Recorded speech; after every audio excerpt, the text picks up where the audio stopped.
My perfect life shattered with a single phone call. My sister, a world-renowned radiologist, saw my wife's ultrasound, and her voice, usually so steady, turned into a terrified whisper. She told me to get home, to take my wife to a different hospital, and then she delivered a horrifying truth that stole my breath and plunged me into a nightmare I never saw coming. Before that call, I honestly thought I had it all. At 34, I was Harvey Walters. I'd built a successful cybersecurity consulting firm from the ground up, owned a beautiful home in the suburbs, and was married to Bethany, the woman I thought was the love of my life. And now, we were expecting a baby. Life felt, well, perfect. One afternoon, Bethany called out from the kitchen. "You should send it to your sister. She'd love to see it." She was talking about the ultrasound, of course. My older sister, Lee, was a leading radiologist, a brilliant mind who'd studied at Johns Hopkins. If anyone could appreciate the miracle of that grainy image, it was her. I remember typing out the message, a huge grin on my face. Guess who's going to be an aunt? 8 weeks along. Beth and I are over the moon. I clicked send, feeling on top of the world. Bethany and I had met 4 years ago at a tech conference in Seattle. She was this vibrant pharmaceutical sales rep with sparkling green eyes and auburn hair that caught the light just right. Our courtship was a whirlwind. 6 months later, I proposed on a beach in Maui. My business had exploded too after I'd uncovered a massive vulnerability for a major retailer. Suddenly, I had 12 employees and contracts with Fortune 500 companies. Life was incredibly good. Bethany walked into my office then, in her yoga pants and an oversized sweater, asking, "Did you send it?" I closed my laptop, still smiling. She's going to flip. She's been bugging us about kids for years. Bethany's smile, though, didn't quite reach her eyes. "Your sister can be a bit intense," she said. I noticed a weird tension between them lately. Lee never said she disliked Bethany, but there was this professional coolness that wasn't like her. "She means well," I'd insisted. "She practically raised me after Mom died. Our mom passed when I was 14, and Lee, at 22, put her own life on hold to help our dad. That kind of sacrifice forges an unbreakable bond." Just then, Bethany's phone buzzed. She glanced at it, her eyes widening almost imperceptibly. Then she quickly silenced it. "I need to run to the pharmacy," she announced. "Prenatal vitamins." I offered to go, but she was insistent. "No, I need a few other things, too. Woman stuff." She grabbed her purse and keys, rushing out with an almost desperate urgency. I brushed it off. Pregnancy hormones, stress. I went back to my work, reviewing code, trying to ignore the nagging feeling. 2 hours later, my phone rang. Lee's name flashed on the screen. "Hey sis, I'm guessing you saw it." Her voice cut me off, barely a whisper, tight with an emotion I couldn't place. Fear. Raw, palpable fear. "Where are you right now?" she asked. "Home. Working." "What's wrong?" I demanded, my heart starting to pound. "Is Bethany there?" "No. She went to the pharmacy." "Lee, you're scaring me. Is something wrong with the baby?" A long, agonizing pause. I could hear her breathing, could almost see her in her office, surrounded by glowing monitors, her brilliant analytical mind tearing something apart. "Get home now," she finally said, her voice dropping lower. "You need to take her to a hospital. A different one." My blood went ice cold. "What? Is the baby okay?" "Do not tell your wife you spoke to me," she commanded, her voice urgent, almost fierce. "Do you hear me? This is crucial. You're scaring me." I practically shouted, standing so fast my chair rolled backward. "Listen to me carefully," Lee continued, unfazed. "That ultrasound you sent me. I need you to tell me exactly where Bethany had it done. What facility? What doctor? Everything." My mind raced. "Dr. Morrison's office. Monique Morrison. She's an OB/GYN on Elm Street." "Lee, please." "I know Morrison," she said, cutting me off again. "We attended a conference together last year." "Harvey, I need you to trust me without asking questions right now. Can you do that?" "You're my sister," I said, my voice shaking. "Of course. Get the original ultrasound image, not a photograph. The actual printout. Look at the bottom right corner. There should be a facility identifier code, a date stamp, and a patient ID number. Text me those numbers. Don't call. Text. My head swam. Why? I barely managed. Because that image has been edited. Harvey, professionally edited. And I think... She paused, and her next words echoed in my skull. I think we need to verify some things before I say anything else. Please, just do this for me. The ground beneath me felt like it was crumbling. What do you mean, edited? The metadata is wrong. The image resolution is inconsistent. Harvey, I've been doing this for 12 years. I've seen thousands of ultrasounds. This one has been digitally manipulated. Her voice cracked slightly. Please, just get me those numbers. If I'm wrong, I'll apologize and we'll laugh about how paranoid I am. But if you're right, then your wife isn't pregnant. And we need to find out why she wants you to think she is. The line went dead. I stood frozen, phone in hand, as the perfect life I'd built began to collapse around me. My hands shook uncontrollably as I climbed the stairs to the master bedroom. Bethany always kept important documents in her nightstand. Insurance cards, appointment reminders, medical records. I'd never had a reason to look through them before. Trust had always been the foundation of our marriage. Or so I thought. The ultrasound printout was tucked neatly into a folder labeled baby. I pulled it out, my cybersecurity training kicking in, examining it with new, terrifying eyes. The paper was standard thermal. The image clearly showed what looked like an 8-week fetus. I snapped a photo of the bottom corner with my phone. The facility code read MHC 2891. The date stamp, last Tuesday. Patient ID, BW447823. I texted the information to Lee, then sat on the edge of the bed, staring at the image. What had my sister seen that I couldn't? My phone buzzed. Lee, give me 20 minutes. Don't confront her yet. I'm calling in a favor. 20 minutes felt like 20 hours. I paced the bedroom, my mind a whirlwind of desperate scenarios. Maybe it was a mistake. Medical errors happen. Equipment glitches. My phone rang again. Lee, tell me. I said, my voice hoarse. I called Monique Morrison directly. Lee said, her voice now steady, professional. We're friendly enough that she took my call. Harvey, she has no patient named Bethany Walters in her system. She never has. The room tilted. I sat down hard on the bed, my head spinning. That patient ID number, Lee continued, it belongs to a woman named Jennifer Velasquez, who had an ultrasound at Morrison's office 3 months ago. Jennifer is 26 weeks pregnant now. The facility code is real. The date stamp has been changed. Bethany somehow got access to another patient's ultrasound and altered the date. How is that even possible? I whispered. She works in pharmaceutical sales. She has access to medical offices, knows the systems, knows how to talk to staff. It wouldn't be hard to photograph an ultrasound during a sales call, especially if she befriended a nurse or receptionist. Lee's voice softened then, tinged with a deep sadness. Harvey, I'm so sorry, but there's more. More? My stomach dropped further. I called 2 other OB/GYN offices within 10 miles of your house. Asked if they had Bethany Walters as a patient. None of them do. She trailed off. Have you actually seen her take a pregnancy test? Have you been to any appointments with her? I thought back. Bethany had told me about the positive test 6 weeks ago. Even showed me the little stick with 2 pink lines. But I'd been in my office when she took it. She'd come downstairs crying with joy, and I just believed her. The appointments? She always went alone. Morning appointments are easier, she'd said. You're always busy with work. I'll record the heartbeat next time. I admitted, I haven't been to any appointments. She always had reasons why I shouldn't come. Has she been showing symptoms? Morning sickness? Fatigue? I replayed the last few months in my head. Bethany had been tired, sure. She complained about nausea a few times, but now that I thought about it, she'd never actually gotten sick. She just said she felt sick. Jesus, I whispered, the full weight of the deception hitting me. There's something else you need to know. Lee's tone changed again, becoming gravely serious. When I was asking around, being discreet, I mentioned I was trying to locate a patient. One of the nurses at the 3rd office I called recognized Bethany's name immediately. Why? Because Bethany came in 4 months ago asking about tubal ligation. She wanted to make sure she couldn't get pregnant.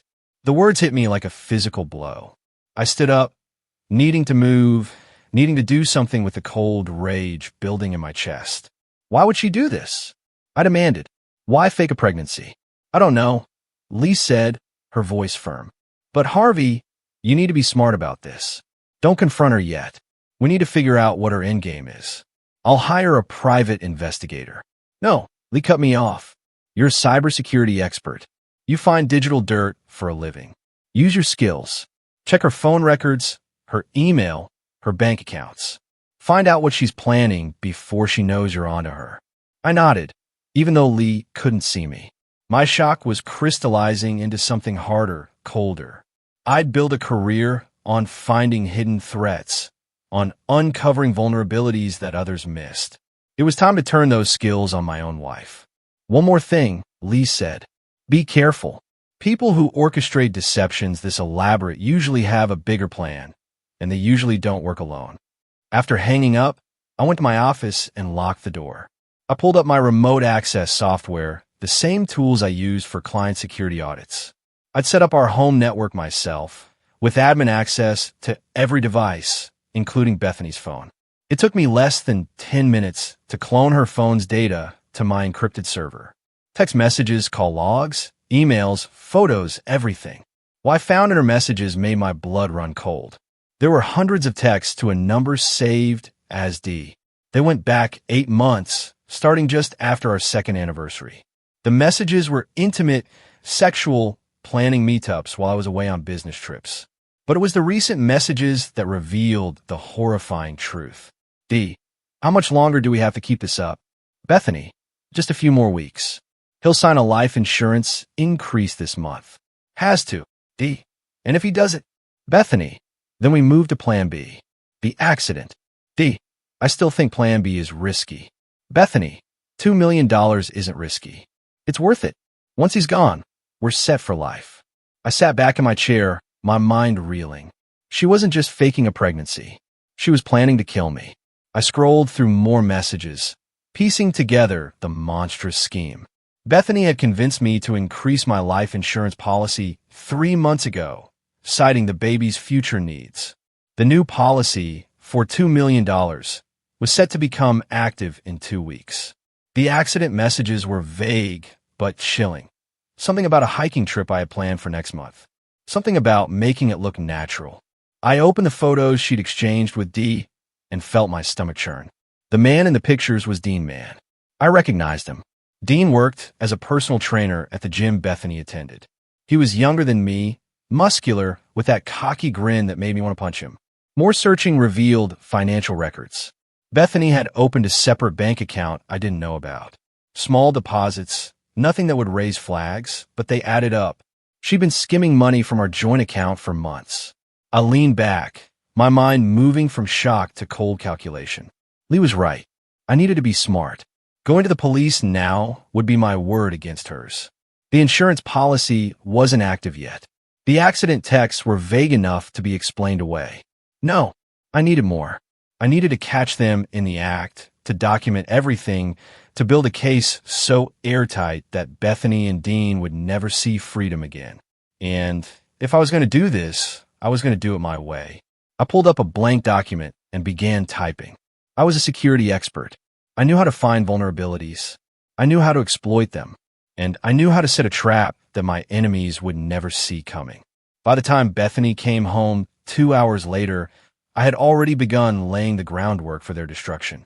By the way, if you're still with me on this unbelievable journey, make sure to hit that subscribe button. Trust me, the twists and turns only get wilder from here.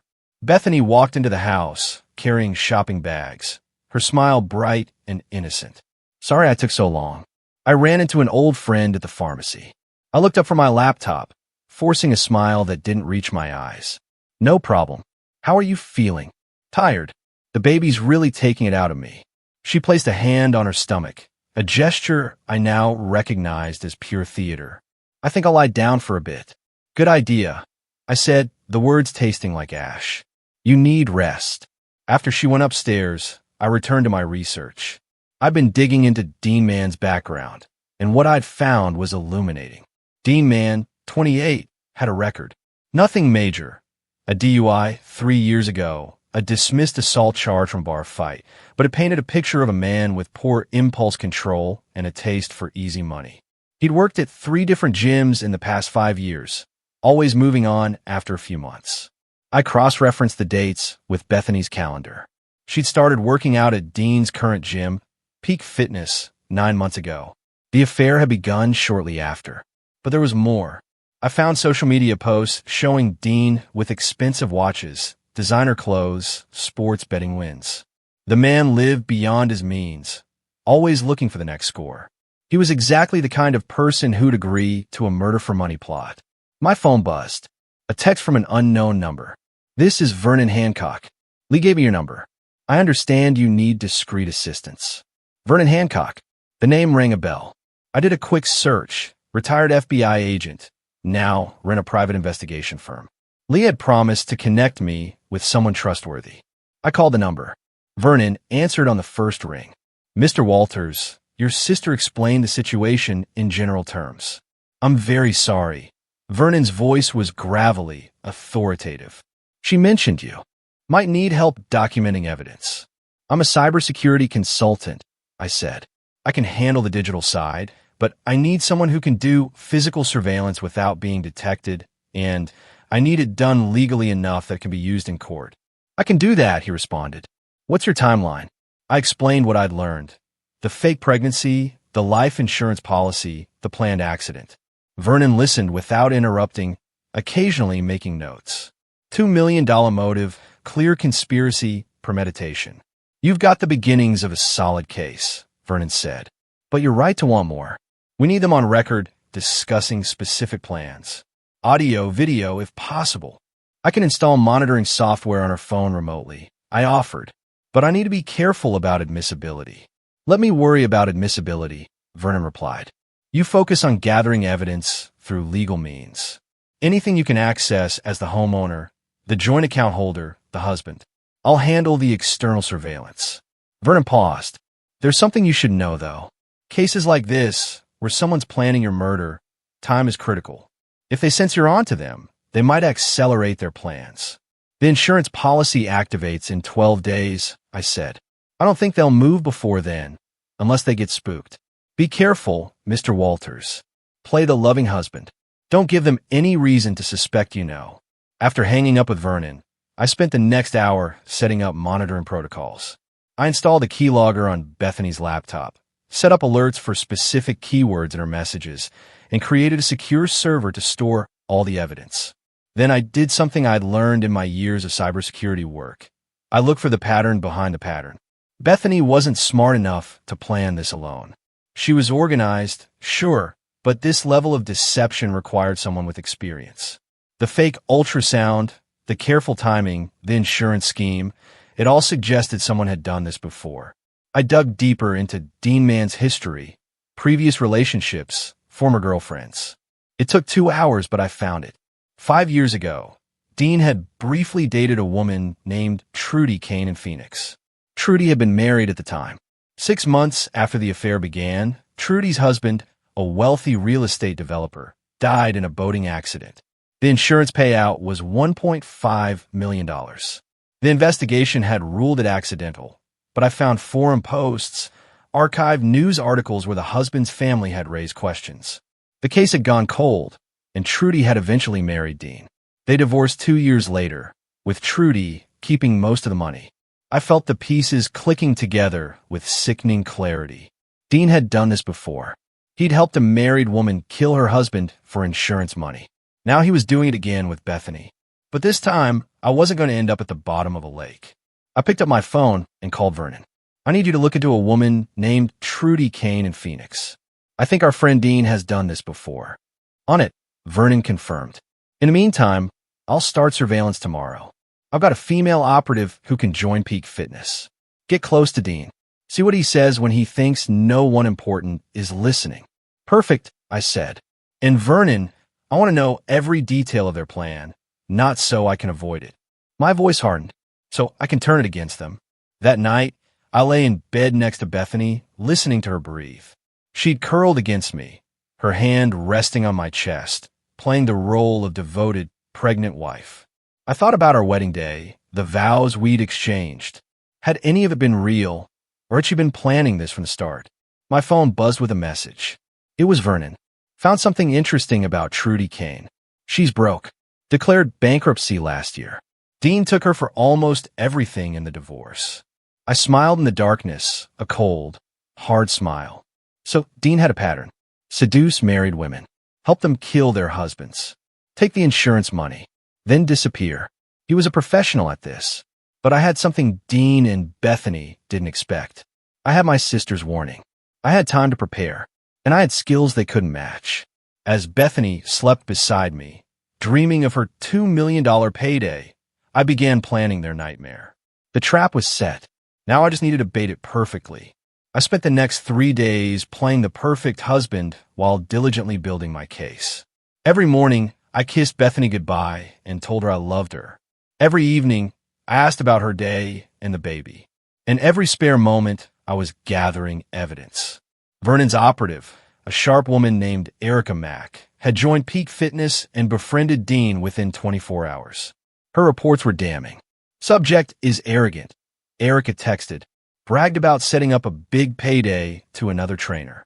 Mentioned having a rich boyfriend who's about to have an accident. Direct quote, some guys are just too stupid to see what's coming. I saved everything. The texts, the photos, the timeline. For my years in cybersecurity, I knew the key to catching criminals wasn't just evidence.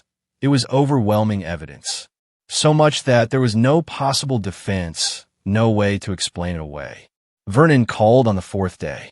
I found Trudy Kane. She's living in a trailer park outside Phoenix, working as a waitress. I convinced her to talk. Dean's MO is consistent. He targets women in unhappy marriages, usually with money, builds a relationship, suggests the insurance scheme, helps plan the accident, then takes his cut. Trudy says he has a whole system. Vernon's voice darkened. He's done this at least 3 times that she knows of. Not all of them ended in death. Some of the wives backed out at the last minute, but 2 didn't. A shiver ran down my spine. He's killed before. Trudy couldn't prove it, and neither could I. The accidents were clean. 1 drowning, 1 hiking fall. Both ruled accidental, but she's certain Dean was responsible. Vernon paused. She also said Dean has a partner. Someone who helps him plan the accidents. Makes them look natural. A partner? Who? She only met him once. Big guy. Works as a contractor. Trudy thought his name was Curtis or Kurt something. She said he was scary. Dead eyes. Talked about killing like it was a business transaction. My mind raced. I quickly searched Peak Fitness's website and found it. Kurt Marr, listed as a contractor who'd done recent renovation work on the gym. That's how they'd met. More digging revealed Kurt Marr's history. Former military. Dishonorably discharged for reasons sealed in classified documents. Several restraining orders from ex-girlfriends. A pattern of violence barely concealed beneath a veneer of respectability. So, it wasn't just Bethany and Dean. There was a 3rd conspirator, someone who actually knew how to kill and make it look accidental. I called Vernon. I found the partner. Kurt Marr. Former military, violent history. We need surveillance on him, too. Already on it, Vernon replied. I pulled his work records. He's scheduled to do some repairs on a hiking trail in Black Rock State Park next week. Vernon's voice was grim. I'm betting that's where your accident was supposed to happen. Black Rock State Park. I had mentioned wanting to hike there before winter set in. I'd told Bethany about it weeks ago, said it would be a nice trip before the baby came. She'd encouraged me, told me I should go, that the fresh air would be good for my stress. Now I understood why. Vernon, I need you to check the trail. Find out what they're planning on it. But Harvey, we're running out of time.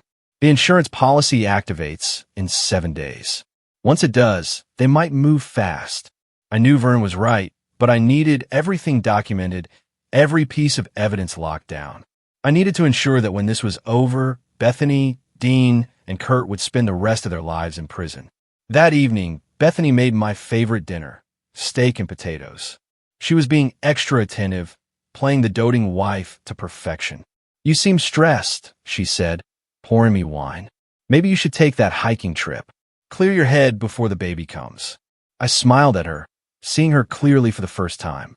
The way she tilted her head, feigning concern, the slight eagerness in her eyes. She was pushing me toward my death. You know what? You're right. I'll go this weekend. I took her hand. Thank you for being so understanding. She leaned in and kissed me. That's what partners do. We take care of each other. The irony would have been funny if it wasn't so tragic. After dinner, while Bethany was in the shower, I checked the monitoring software. As expected, she'd immediately texted Dean. Bethany, he's taking the bait. Kurt says everything's ready. Dean, make it quick. I don't want him to suffer. Bethany, since when do you care? Dean, I don't. I just don't want any complications. I photographed the messages, adding them to my growing file. Then I saw something that made my blood boil. Photos Bethany had sent to Dean. Pictures of me sleeping, unaware. Pictures of me at my computer, working. She'd been cataloging my routines, my patterns, helping them plan my murder. My phone rang. Lee, how are you holding up? She asked. I'm managing. Vernon's been helpful. Harvey, I need to tell you something. Lee's voice was hesitant. I've been thinking about why I never liked Bethany. I couldn't put my finger on it before, but now I realize she reminded me of someone a patient I had 3 years ago, a woman who came in claiming she'd been assaulted by her husband. The scans didn't match her story, but she was convincing. I almost believed her. Lee paused. Later, I found out she'd faked the whole thing to get a restraining order so she could clean out their joint accounts before divorcing him. She was a con artist. Bethany's a con artist, I said, the words heavy. I think she's been one for a long time. I looked into her employment history. She's worked for 7 different pharmaceutical companies in 5 years. That's unusual. Most sales reps stay with one company. Lee's voice hardened. I think she's been running schemes, moving on before anyone catches on. I felt something shift inside me. This wasn't just about the fake pregnancy or the insurance plot. Bethany was a predator, and I was just her latest mark. But unlike her previous victims, I knew how to fight back. Lee, I need to ask you something. I kept my voice steady. If this goes bad, if something happens to me, nothing's going to happen to you, she cut in fierce. But if it does, promise me you'll make sure they go to prison. Every single one of them. A long silence. Then, I promise. But you're going to be fine. You're the smartest person I know. If anyone can outsmart these people, it's you. After hanging up, I pulled up my planning document. Vernon's team had identified the location where the accident was supposed to happen, a cliff trail with a 100-foot drop. Kurt had been seen loosening the guardrail, creating a weak point that would give way underweight. They wanted to make it look like I'd fallen while hiking alone. Simple, clean, accidental. But I had a different plan. I opened a new file and began typing. The trap was almost complete. In 3 days, I would spring it. And when I did, Bethany, Dean, and Kurt would walk right into it, never realizing that the prey had become the predator. The next morning, I put the first phase of my plan into motion. I drove to my bank and withdrew $50,000 in cash, telling the teller it was for a business investment. Then I stopped at a law office downtown. I need to make some changes to my will, I told my attorney, Mitchell Hobbs. Mitchell, a friend from college, raised an eyebrow. Everything okay? You just updated it 6 months ago. The baby, I lied smoothly. I want to make sure everything's protected if something happens to me. Of course, what changes? I had planned this carefully. I want to add a clause that if I die within the next year under circumstances that are later determined to be criminal, all assets go to my sister, Lee, and a fund should be established to pursue prosecution of any involved parties. Mitchell frowned. That's unusually specific. Harvey, is there something you need to tell me? Just being cautious. You know how it is. New baby, new responsibilities. I want to make sure Beth and the baby are protected, but also that if anything suspicious happens, there's no financial motive. I kept my tone casual. Call it professional paranoia from too many years in cybersecurity. Mitchell nodded slowly. I'll draft it today. You can sign tomorrow. Perfect. If Bethany knew about the will change, it would throw a wrench in her plans. But I wasn't going to tell her. Not yet. Next, I called the insurance company. I need to verify my policy details, I told the agent. Specifically, I want to confirm the suicide exclusion clause and the 2-year contestability period. The agent walked me through it. The policy had a 2-year contestability period, meaning the company could investigate and deny claims if fraud was suspected during the first 2 years. The suicide exclusion was standard. No payout if the insured killed himself within 2 years of the policy start date. But there was something else I had been counting on. If the circumstances of death were suspicious, the insurance company would launch an investigation before paying out. That investigation could take months, even years. Bethany was counting on a quick payout. She had no idea how many obstacles I was about to put in her path. That afternoon, Vernon called. "We've got audio." Erica wore a wire to the gym. Dean talked. What did he say? Everything. He described the whole plan to her, thinking she was interested in him. The hiking trail, the loose railing, how Kurt would be nearby to make sure you actually fell. He even mentioned the insurance money and how he and Bethany were going to split it. Vernon's voice was triumphant. "We've got him. And by extension, we've got all of them. Is the audio admissible?" Erica is a licensed investigator, and Dean was in a public space. Plus, she's willing to testify. It's solid. Vernon paused. "But Harvey, we need to bring in the police now. We have enough for an arrest." "Not yet," I said, my resolve unshakable. I need them to make their move. I need attempted murder charges, not just conspiracy. That's risky. If something goes wrong, it won't. Trust me. My voice was steel. I've spent my entire career thinking like hackers, anticipating attacks before they happen. This is just another security breach, and I know exactly how to patch it. That evening, I staged my next move. Over dinner, I told Bethany I'd been to the bank. "I withdrew some cash for the hiking trip," I said casually. Emergency money in case something happens." Bethany's eyes flicked up, betraying her interest. $50,000 for a hiking trip? She asked, her voice light, but I heard the avarice underneath. "I was thinking about the baby," I countered smoothly. "What if something happens to me? I want you to have immediate access to funds, not be stuck waiting for insurance or bank transfers." I reached across the table and took her hand. "I'm going to put it in the safe. The combination is our anniversary. 08272022. I watched her process this information, saw the wheels turning. $50,000 in cash, easily accessible, on top of the $2 million insurance. I was sweetening the pot, making the risk even more worthwhile. "That's very thoughtful," Bethany said, her voice soft. "But I'm sure you'll be fine." "You're careful." "I hope so," I replied. "But I'm also a realist." I squeezed her hand. "I love you, Beth. I want you and the baby to be taken care of no matter what." She smiled at me, and for a moment, I wondered if there was any guilt behind those green eyes, any regret for what she was planning. But when she leaned in to kiss me, all I saw was cold calculation. Later, after Bethany went to bed, I checked the monitoring software. As expected, she'd immediately texted Dean. "Bethany, he put $50,000 in the safe. Combination is our anniversary." "Dean, nice bonus. We stick to the plan." "Bethany, absolutely. This weekend, make sure Kurt is ready." "Dean, he's been ready. Question is, are you?" "Bethany, I've been ready since I said I do. This has always been the plan." I stared at that last message for a long time. This has always been the plan. She'd married me, intending to kill me. Every moment of our 3 years together had been a lie, a setup for this moment. I should have felt devastated. Instead, I felt focused. The next day, I met with Vernon in a parking garage downtown. "Here's how it's going to work," I said, pulling out a map of Black Rock State Park. "I'm going to hike to the Cliff Trail Saturday morning. You'll have teams positioned here, here, and here." I pointed to spots on the map. "When Kurt makes his move, you document everything, then intervene before anyone actually gets hurt." Vernon studied the map. "You're using yourself as bait. I'm using myself as proof. There's a difference." My smile was cold. Bethany and Dean think they're running a con. They have no idea I've been running one on them.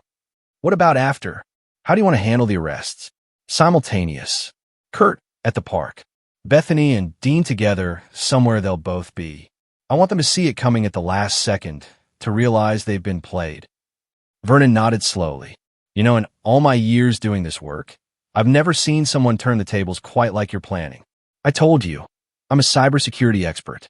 I find vulnerabilities and exploit them. Bethany and Dean's vulnerability is their arrogance. They think I'm stupid, that I don't see what's happening. My expression hardened. They're about to learn how wrong they are. Friday evening, I staged my final preparation. I loaded my hiking gear into my car, kissed Bethany goodbye, and told her I'd be leaving early in the morning. "Be careful out there," she said, hugging me.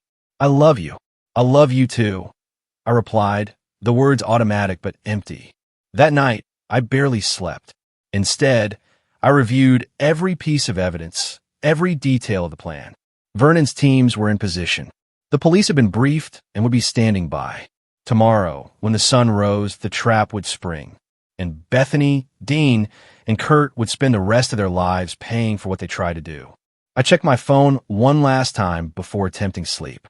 A final text from Bethany to Dean, sent after she thought I was asleep. "Bethany, tomorrow I'm free. Tomorrow we're rich. Tomorrow it all begins." I smiled in the darkness. Tomorrow it all ends. Saturday morning came with a blood-red sunrise, a fitting omen. I dressed in my hiking gear, moving quietly so as not to wake Bethany. She stirred as I opened the bedroom door. "Be safe," she murmured sleepily. "Always am," I replied, the lie tasting like ash. I drove to Black Rock State Park, my truck loaded with hiking equipment and a backpack. Vernon and his team were already in position. 3 surveillance points, hidden cameras, and 2 undercover officers posing as hikers.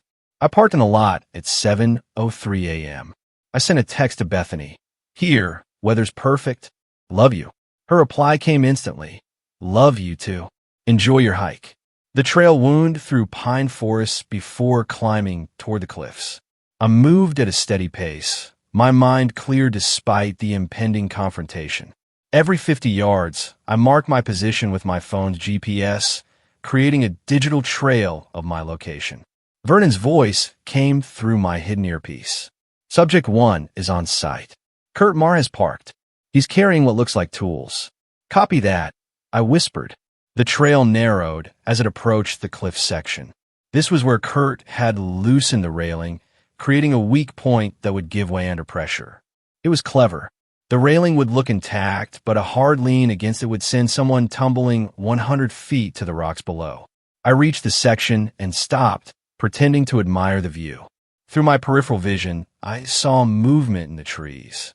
Kurt positioning himself, waiting. "We see him," Vernon's voice crackled. "He's watching you. Wait for him to make contact." I pulled out my water bottle, taking my time. I needed Kurt to commit, to do something that would be captured on camera and constitute attempted murder. Footsteps behind me. I turned to see Kurt emerging from the trail, dressed in contractor gear, carrying a toolbox.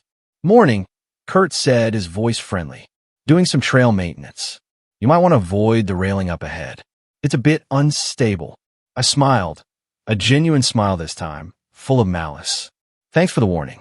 "Appreciate it." "No problem." "Hey, you dropped something back there."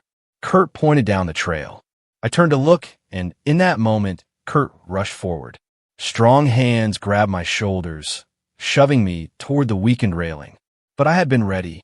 I'd spent years training in martial arts, a hobby Bethany had never known about. I dropped my center of gravity, twisted, and used Kurt's momentum against him. Kurt stumbled forward, off balance. I stepped aside, and Kurt crashed into the railing.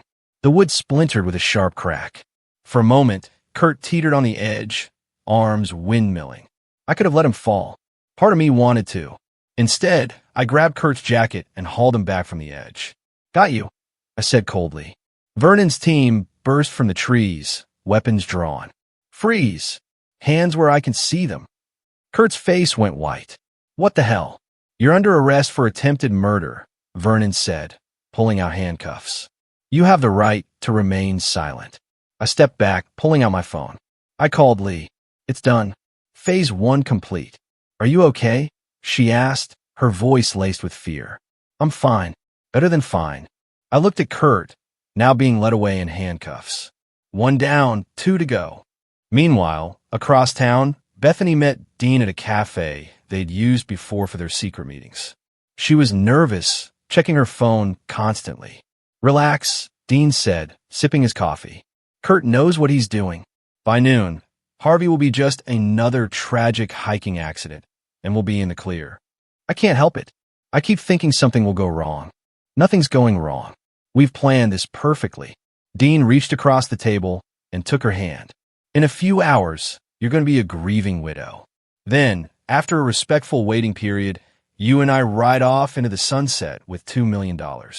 Bethany smiled, relaxing slightly. You really think it's that easy? It's always been that easy. Trust me, I've done. The cafe door opened. Detective Eric Torres walked in, followed by 3 uniformed officers. Dean saw them first. His face went pale. We need to leave now, he hissed, but it was too late. Detective Torres approached their table, badge out. Bethany Walters. Dean, man, you're both under arrest for conspiracy to commit murder. Bethany's coffee cup slipped from her hand, shattering on the floor. What? No, there must be some mistake. No mistake, ma'am. We've been listening to your conversations for the past week. We have text messages, recorded conversations, and as of 30 minutes ago, we have attempted murder on camera. Torres nodded to the officers, who moved forward with handcuffs. You have the right to remain silent. Dean lunged from his chair, trying to run, but an officer tackled him before he made it 3 steps. Bethany sat frozen, her mind clearly racing, trying to understand how this had happened. Where's my husband? She asked, her voice small. Is Harvey? Your husband is fine, Torres said coldly. Better than you're going to be for a very long time. As they led Bethany and Dean out in handcuffs, I pulled up across the street in my truck. I'd driven straight from the park, wanting to see this moment. Through the cafe window, Bethany's eyes met mine. For just a second, the mask fell away. No more fake smiles. No more loving wife act. Just raw rage and disbelief that she'd been caught. I raised my phone and took a picture. Then I drove away, leaving my wife in the hands of the police. That evening, I sat in my living room with Lee and Vernon, reviewing everything that had happened. Kurt's already talking, Vernon reported, try and cut a deal. He's given us details on 3 previous accidents he helped Dean arrange. 2 of them were ruled natural deaths at the time. The families are being contacted. And Bethany? Lee asked. She's not talking. Lawyered up immediately, Vernon shook his head. But it doesn't matter. We have text messages showing premeditation, recorded conversations, the fake ultrasound, the fake pregnancy, and attempted murder on camera. The DA says it's the most airtight case he's seen in years. I leaned back, feeling the weight of the past week settling on me. How long until trial? 6 months, maybe. But with this much evidence, they'll probably take a plea deal. Vernon stood. I'll leave you 2 alone. Harvey, you did good work. Not many people could have handled this the way you did. After Vernon left, Lee moved to sit beside me. How are you really doing? Honestly, I don't know. I stare at my hands. 3 years of my life were a lie. I thought I knew her. I thought we were building something real. She was a con artist, a predator, Lee said gently. This isn't about you being fooled. It's about her being convincing. I know. Intellectually, I know that. I looked at my sister. But it still hurts. And the baby. God, I wanted that baby to be real. I was excited about being a father. Lee put her arm around me. You're going to get through this. And someday you'll find someone real, someone who deserves you. But first, you need to heal. I nodded. Thank you for warning me. If you hadn't caught that fake ultrasound, you're my brother, she said, squeezing my shoulder. I'll always have your back. Always. Later that night, alone in the house that felt both familiar and foreign now, I went through the rooms, seeing them with new eyes. This was supposed to be where I'd raise my child, where I'd grow old with Bethany. Instead, it was a crime scene, a monument to lies. I found the ultrasound picture in Bethany's nightstand, the fake image that had started everything. I stared at it for a long moment, then tore it in half, the paper ripping with a satisfying sound. Tomorrow, I'd start the process of rebuilding. I'd file for divorce. I'd sell the house. I'd move forward. But tonight, I allowed myself to grieve. Not for Bethany, but for the life I'd thought I was building. The future that had never really existed. My phone buzzed. A text from an unknown number. This is Jennifer Velasquez. The police told me my ultrasound was stolen and used in a crime. I just wanted to say I'm sorry that happened, and I hope you're okay. My baby boy is healthy. I hope that brings you some comfort. I stared at the message for a long time. Then I replied, thank you. That does help. Take care of him. I looked around the empty house one last time, then turned off the lights and went upstairs. Tomorrow would be the first day of the rest of my life. And unlike Bethany, Dean, and Kurt, I'd face it as a free man. The trap had worked perfectly. Justice would be served, and Harvey Walters would survive. The next 8 weeks were a whirlwind of legal proceedings, media attention, and slowly, painfully rebuilding a life that had been utterly demolished. I threw myself into work, taking on 3 new high-profile clients who had heard about my story and wanted someone who understood deception at a fundamental level. The trial date was set for early December. The DA, a sharp woman named Lori Casey, called me weekly with updates. Dean Man is trying to flip on Bethany, she told me during one call. Says it was all her idea, that she manipulated him. Is that going to work? I asked. Not with the evidence we have, Lori said confidently. The text messages show it was. Collaborative. Besides, we found evidence Dean did this with at least 2 other women. The Phoenix police are reopening cases now.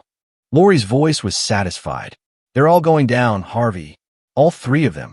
But I wanted more than prison sentences. I wanted them to understand what they tried to take from me. Vernon helped arrange a meeting with Kurt, Mar's attorney. Kurt had accepted a plea deal, 20 years in exchange for testimony against Bethany and Dean. I stood in the prison visiting room, separated from Kurt by bulletproof glass. The big man looked smaller now, diminished in his orange jumpsuit. Why? I asked, my voice cutting through the silence. We'd never even met. Why did you try to kill me? Kurt stared at me for a long moment, his dead eyes hollow. Money, he grunted. That's all. Dean offered me 50 grand to make it look like an accident. I've done it before. It's just business. Just business. I repeated, my voice rising. You were going to murder me, destroy my family, traumatize everyone who cared about me for $50,000. You don't understand. Kurt leaned forward. When you've done it as many times as I have, it stops being about people. It's just a job. Kurt paused. I'm sorry for what it's worth. It's worth nothing, I said coldly. You're going to spend 20 years in a cage. I hope every single day feels like an eternity. I left without looking back. Dean Man refused to meet with me, but his lawyer made it clear that Dean was terrified. The evidence against him was overwhelming. 2 of his previous girlfriends had come forward with stories of him suggesting insurance schemes. One had even recorded him talking about how easy it was to fake accidents. He's looking at life without parole, Lori told me. Murder for hire, conspiracy, pattern of criminal behavior. The judge is going to throw the book at him. But it was Bethany that I needed to confront. I waited until the week before trial. Then I sent word through Lori that I wanted a meeting. Bethany's attorney initially refused, but Bethany herself agreed. We met in a conference room at the county jail. Bethany wore an orange jumpsuit, her auburn hair pulled back in a simple ponytail. No makeup. She looked years older than the woman I'd married. Hello, Harvey, she said when the guard brought her in. Bethany. I kept my voice neutral, trying to hide the tremor inside. We sat across from each other, her attorney beside her, silence stretching between us like a physical thing. I want to see you face to face, I said. I wanted to understand. Was any of it real? The wedding, the marriage, anything? Bethany looked at me for a long moment. Then she sighed, a small, weary sound. Do you really want the truth? Yes. No, she said, her voice flat, devoid of emotion. None of it was real. She leaned back in her chair. I saw you at that conference. Saw the expensive watch. The confident way you talked about your business. I did my research. Successful company, no family except a sister, no children. You were perfect. Perfect for what? I asked, my throat tight. For exactly this. You were my retirement plan, Harvey. 2 years of marriage, then the baby angle, then the insurance, then the accident. Her voice was matter-of-fact, as if discussing a business proposal. I've been doing this since I was 23. You would have been my 4th. I felt something cold settle in my chest. A deep, sickening realization. 4th? You've done this before. 3 times. 2 succeeded. 1 backed out at the last minute. The successful ones netted me about 4 million total. She shrugged, a casual, horrifying gesture. But I spent it badly. Made poor investments, so I needed another score. That's when I found you. The others, did they die? One did. Hiking accident in Colorado. Very sad. The other was a car crash. Also very sad. She said it without emotion, as if reading a weather report. You were supposed to be number 3. I stood up, unable to sit anymore, my blood boiling. How do you live with yourself? Easily. Men like you. Successful, smart, but lonely. You're not hard to find. You want to believe you found love, found the one. So you ignore red flags. Ignore your instincts. Bethany's smile was bitter. Your sister saw through me immediately, you know? I could tell. But you didn't listen to her because you wanted the fantasy. So this is my fault. No, it's just how the world works. Predators and prey. I'm a predator, Harvey. I was born this way. You were prey. She leaned forward, her eyes hard. The difference is you turned the tables. You became a predator, too, and you won. I'm not like you. I counter, my voice firm. You set a trap. You manipulated us. You used us exactly like we were trying to use you. Bethany's eyes were cold. The only difference is your trap worked and ours didn't. I stood silent, processing her words. Was she right? Had I become like them in stopping them? No. I said finally, my voice clear and strong. The difference is I was protecting myself from people trying to kill me. You were trying to murder an innocent man for money. Don't try to make us equivalent. Believe what you want. Bethany sat back, a slight smirk on her lips. I'm going to prison for the rest of my life. You get to walk free. You won. Congratulations. I studied her, looking for any sign of remorse, any hint of the woman I thought I loved. But there was nothing. She was exactly what she'd always been, a predator who'd simply been caught. I want you to know something, I said quietly. Every day you spend in prison. Every morning you wake up in a cell. Every night you go to sleep on that uncomfortable mattress. I want you to remember that you did this to yourself. You chose this, and you deserved it. I turned to leave, but Bethany's voice stopped me. Harvey, for what it's worth, you were one of the good ones. In another life, if I'd been a different person, I might have actually loved you. I looked back at her, a profound sadness in my heart. But you're not a different person, and you never will be. I walked out, leaving her behind. The trial lasted 3 weeks. The evidence was overwhelming. Text messages, recorded conversations, the fake ultrasound, witness testimony from Erica Mack, Vernon's surveillance footage, and Kurt's confession. Dean Mann's defense tried to argue he'd been manipulated by Bethany, but the evidence of his previous crimes destroyed that narrative. His pattern was clear. He was a serial accomplice to murder-for-hire schemes. Bethany's defense tried to argue she'd never intended to go through with it, that it was all fantasy role-play with Dean. But the texts about the timeline, the fake pregnancy, the insurance policy, it all pointed to careful, premeditated planning. I testified for 2 days, walking the jury through the discovery process, showing them how I'd uncovered the conspiracy. The fake ultrasound was particularly damning. Medical experts testified that it had been professionally altered and that Bethany had never been pregnant. On December 15th, the jury deliberated for 6 hours. I sat in the courtroom, Lee beside me, as the jury filed back in. On the charge of conspiracy to commit murder, how do you find the defendant, Bethany Walters? Guilty. On the charge of fraud? Guilty. On the charge of attempted murder? Guilty.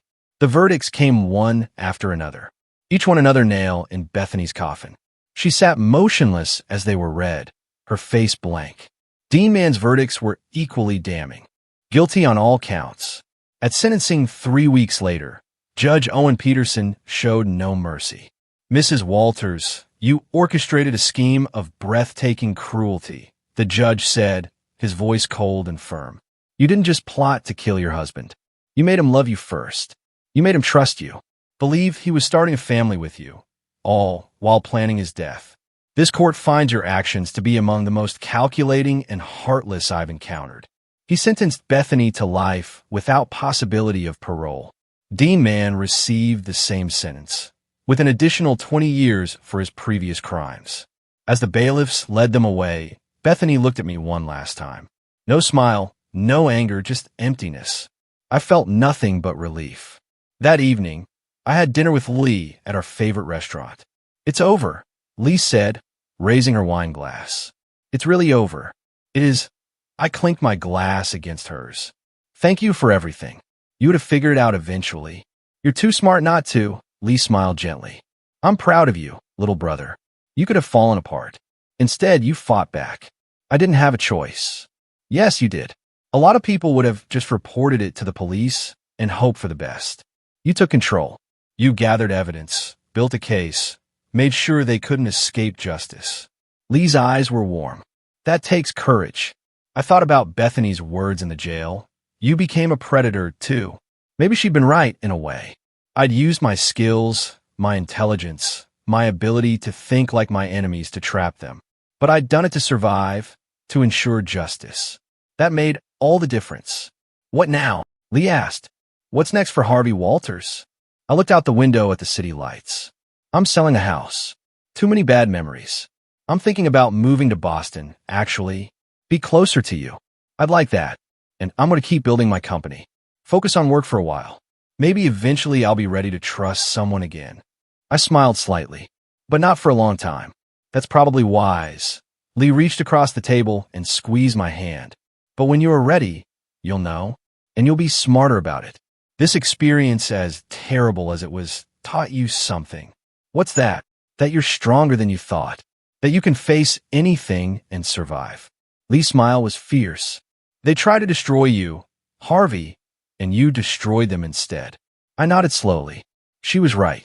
I'd survived. I'd won. And that was enough. For now, that was more than enough. 6 months later, I stood in my new office in Boston, looking out at the harbor. Walters Security Solutions had expanded, opening a second location with Lee's help. I'd hired 5 new employees, including Vernon Hancock's daughter, who'd proven to be brilliant at digital forensics. The Boston office was sleek, modern, and most importantly, had no memories of Bethany. My phone rang. It was Lori Casey, the DA. "Harvey, I wanted to give you an update. Remember how I said we were investigating Dean Mann's other victims?" "I remember. We've got justice for 2 of them. The families of the men who died in Colorado and Phoenix are pursuing wrongful death civil suits against Dean's estate. Not that there's much money there, but it's something." Lori paused. "We also found 2 other women he was working with. Both are in custody now. Your case opened up a whole network we didn't know existed." I felt a wave of satisfaction. Good. They all deserve to face consequences. "There's more," Lori continued. "Bethany's been getting letters in prison. We've been monitoring them. Turns out she had a mentor, an older woman, who taught her the con. The FBI is investigating now." "How deep does this go?" "Deeper than we thought. There might be a whole group of women running this kind of scheme." Lori's voice hardened. "But because of you, we're shutting it down. You didn't just save yourself, Harvey. You saved future victims." After the call ended, I sat at my desk, processing the information. What I thought was a personal betrayal had been part of something larger, a network of predators targeting vulnerable men. But I'd stopped it. Or at least, I'd started the process of stopping it. My intercom buzzed. "Mr. Walters, you have a visitor. Says she knew your wife." I frowned. "Send her in." A woman in her 40s entered, well-dressed, with dark hair and nervous eyes. "Mr. Walters, I'm Teresa Bolton. I need to talk to you about Bethany." I gestured to a chair. "What about her?" Teresa sat down, wringing her hands. "I'm her half-sister. We have the same mother. I didn't know about what she was doing until I saw the trial on the news." She looked up, tears in her eyes. "I'm so sorry. I need you to know, she wasn't always like this." "What do you mean?" "Our mother. She was like Bethany, a con artist, a grifter. She married 5 times, each husband wealthier than the last. She taught Bethany everything. How to read men, how to manipulate them, how to get what she wanted." Teresa wiped her eyes. "I refused to learn. I left home at 18 and never looked back. But Bethany, she embraced it." I leaned back in my chair. "Why are you telling me this?" "Because I want you to know it wasn't your fault. You couldn't have seen it coming. Bethany spent her whole life learning how to be convincing. She practiced on our stepfathers, on family, friends, on anyone she could." Teresa's voice broke. I tried to reach out to her over the years. Tried to get her to leave that life. She wouldn't listen. I appreciate you telling me, I said quietly. But it doesn't change what she did. I know. I'm not asking you to forgive her. She deserves everything she got. Teresa stood. I just wanted you to know that there are people in her family who are horrified by what she did and who think you're incredibly brave for fighting back the way you did. After Teresa left, I sat alone in my office, thinking about the cycle of predation. Bethany had been taught to be a predator by her mother. How many others were out there learning the same skills, targeting the same kinds of victims? But I'd broken that cycle, at least in my own life. And in doing so, I'd helped break it for others. My phone buzzed with a text from Lee. Dinner tonight. I have someone I want you to meet. I smiled despite myself. My sister had been trying to set me up for months now, despite my protests. But maybe it was time. Maybe I was ready to start trusting again. Carefully this time, with my eyes wide open. I texted back, who is it? A friend from the hospital. She's a cardiac surgeon, divorced, no criminal record. I checked, and she thinks your story is impressive rather than scary. I laughed out loud. You ran a background check on your friend, Lee? After what happened with Bethany? You're damn right I did. She's clean. Plus, she's funny, and she makes the best lasagna I've ever had. I thought about it for a moment, then replied, okay, but just dinner. No promises. That's all I'm asking. 7 p.m. at Giacomo's. Don't be late. That evening, I arrived at the restaurant to find Lee already seated with a woman about my age. She had dark blonde hair, a warm smile, and laugh lines around her eyes. Harvey, this is Dr. Roxanne Murphy. Roxy, my baby brother, Harvey. Roxanne stood and shook my hand. Her grip was firm, confident. Nice to meet you. Lee told me a lot about you. All good things, I hope, I said sitting down. Well, Roxanne's smile was bright. She mentioned you almost got murdered by your ex-wife, but you outsmarted her and sent her to prison for life. So, complicated things, but ultimately impressive. I found myself laughing. That's one way to put it. Dinner was easier than I'd expected. Roxanne was funny, sharp, and refreshingly direct. She talked about her work in cardiology, her terrible divorce from a gambling addict, her love of sailing. Lee told me you're in cybersecurity, Roxanne said over dessert. That must be interesting work. It is. I basically get paid to think like criminals and find vulnerabilities before they can be exploited. Kind of like what you did with your ex-wife, Roxanne observed. I paused, then nodded. Exactly like that, actually. I saw the vulnerability in their plan and exploited it. Good for you. Roxanne's expression was serious. A lot of people would have just been victims. You refused to be. We talked for another hour, and when the evening ended, I found myself not wanting it to end. I'd like to do this again, I said as we stood outside the restaurant. I'd like that too, Roxanne smiled. But fair warning, I'm going to be cautious. My ex really did a number on me. I understand completely. I'm going to be cautious too. Good. Then we'll be cautiously optimistic together. She squeezed my hand. Good night, Harvey. As I drove home, I felt something I hadn't felt in a long time. Hope. I'd been through hell. I'd faced betrayal, deception, and an attempt on my life. But I'd survived. I'd won. And now, slowly, carefully, I was building a new life. One based on truth instead of lies, on genuine connection instead of manipulation. It wouldn't be easy. The scars from Bethany's betrayal would take years to fully heal. I'd probably always be a little guarded, a little suspicious. But I was alive. I was free. And I had a future. That was more than enough. 1 year later, I stood in my Boston office preparing for the biggest presentation of my career. The FBI had hired Walters Security Solutions to develop training materials on digital evidence gathering in domestic conspiracy cases. My experience with Bethany's case had become the foundation for new protocols. You ready? Vernon Hancock asked. The former FBI agent had joined my company as head of investigations, bringing decades of experience to the team. I think so. It's surreal, turning the worst experience of my life into something that might help others. That's how we heal, Vernon said. We take the pain and transform it into something meaningful. The presentation went exceptionally well. I walked the FBI team through every step of my investigation, from the moment Lee identified the fake ultrasound to the final arrests. I showed them the digital forensics techniques I'd used, the evidence-gathering protocols, the seamless coordination with law enforcement. When I finished, the lead agent, a sharp woman named Candy McKinney, stood and applauded. "Mr. Walters, this is exactly what we need. We're seeing an increase in domestic conspiracy cases involving insurance fraud. Your protocols could save lives." After the meeting, I checked my phone. A text from Roxanne. "How did the presentation go?" "Great. Want to celebrate tonight?" "Always. Your place or mine?" "Mine. I'll cook."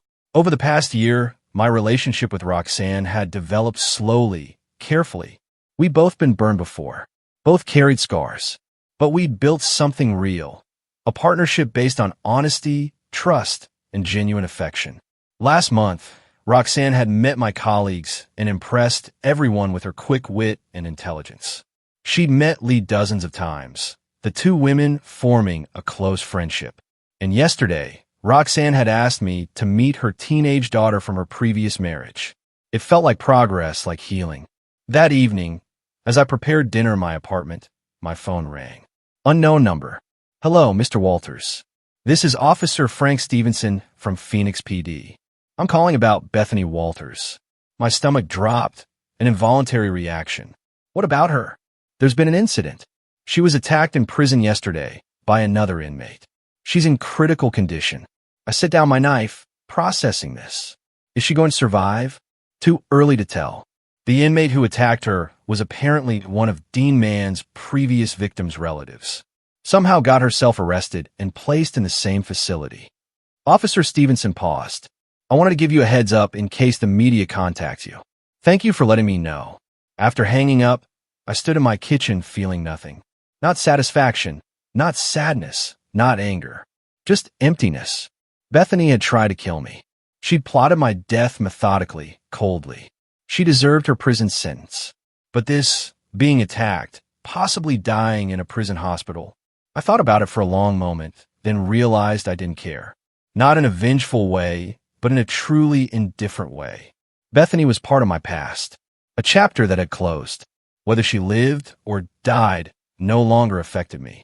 I'd moved on. When Roxanne arrived an hour later, I told her about the call. "How do you feel?" she asked, studying my face with concern. "I don't. I feel nothing." I shrugged. "Is that wrong?" "No." Roxanne took my hand, her touch warm and reassuring. "It means you've healed. You're not defined by what she did to you anymore. You're defined by what you did next, how you fought back, how you rebuilt, how you turned trauma into triumph." Over dinner, we talked about the future. Roxanne's daughter was applying to colleges. My company was considering expansion to a third city. We discussed maybe taking a vacation together, maybe making our relationship more official. "I'm thinking about buying a house," I said. "Something with a yard, maybe room for a dog." "That sounds nice," Roxanne smiled. "Any particular neighborhood?" "I was thinking something near the harbor. Close enough that I can see the office, but far enough for privacy." I paused. "Maybe with enough space for a girlfriend who visits frequently." Roxanne's smile widened. "A girlfriend, huh? Anyone in particular?" "I know a cardiac surgeon who might be interested." "I think she'd be very interested." Roxanne leaned across the table and kissed me. "In fact, I think she's falling in love with you." "The feeling's mutual," I said softly, my heart full. Later that night, after Roxanne went home, I stood on my balcony looking out at the city lights. I thought about everything I'd been through. The betrayal, the fight, the victory, the recovery. 2 years ago, my life had fallen apart. But in the rebuilding, I'd become stronger, smarter, more aware. I'd learned to trust my instincts, to value honesty, to fight for myself. Bethany had tried to destroy me. Instead, she'd forged me into someone better. My phone buzzed. A text from Lee. "Heard about Bethany. You okay, Harvey?" "I'm great. Better than great. I'm happy, Lee." "Good. That's the best revenge. Living well." I smiled. My sister was right.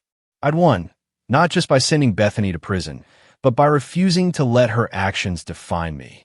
I'd rebuilt my life, found love again, turned trauma into purpose. I was happy, genuinely, deeply happy, and that was the ultimate victory. 3 months later, I received a letter from the prison. Bethany had survived the attack, but was permanently disabled. She'd be spending the rest of her life in a wheelchair in a prison medical facility. I read the letter once, then threw it away. I had better things to think about, like the ring I bought last week, sitting in my desk drawer, waiting for the right moment to give to Roxanne. Like the new contract with Homeland Security, using my protocols to train agents nationwide. Like the house I was closing on next month, for bedrooms, a yard, ocean views. Bethany Walters was a ghost, a memory that grew fainter with each passing day. Harvey Walters was alive, thriving, and building a future worth living. The trap had sprung perfectly. Justice had been served, and I had won in every way that mattered. As I walked into my office that morning, Vernon greeted me with a smile. "Morning, boss. Big day." The DOJ called. They want to discuss expanding the program to international cases. "Let's do it," I said, settling into my chair, feeling the satisfaction of meaningful work. "Let's make sure no one else has to go through what I did." "That's the spirit." Vernon paused at the door. "You know, when I first met you, you were a victim planning revenge. Now you're a survivor helping others. That's real growth." After Vernon left, I opened my laptop and began working. But first, I pulled up a photo on my phone. Roxanne, laughing at something I'd said, her eyes bright with joy. I'd faced evil and won. I'd been betrayed and survived. I'd lost everything and rebuilt better. The story that had started with a fake ultrasound and a sister's desperate warning had ended with justice, healing, and hope.